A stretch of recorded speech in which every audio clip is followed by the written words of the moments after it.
अकोल्याच्या बस स्थानकावरून वाशिम येथील अमिता राठोड या नाशिकहून आपल्या घरी परतत असताना अकोला बस स्थानकावर अज्ञात व्यक्तीने त्यांच्या बॅगमधील पर्स चोरली। या पर्समध्ये 7.5 ग्रॅम सोन्याची चेन व काही रोकड होती। घटना लक्षात येताच सदर बस ही खदान पोलीस स्टेशन समोर उभी केली।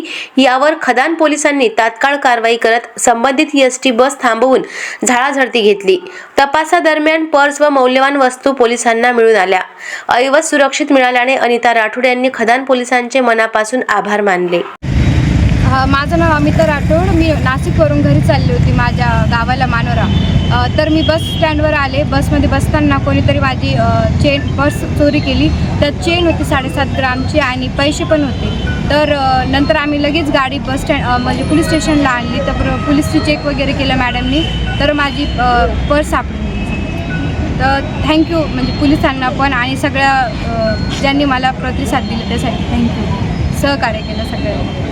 अशाच महत्त्वपूर्ण बातम्यांच्या अपडेटसाठी अजिंक्य भारत न्यूजच्या पेजला फॉलो करा आणि सबस्क्राईब करा।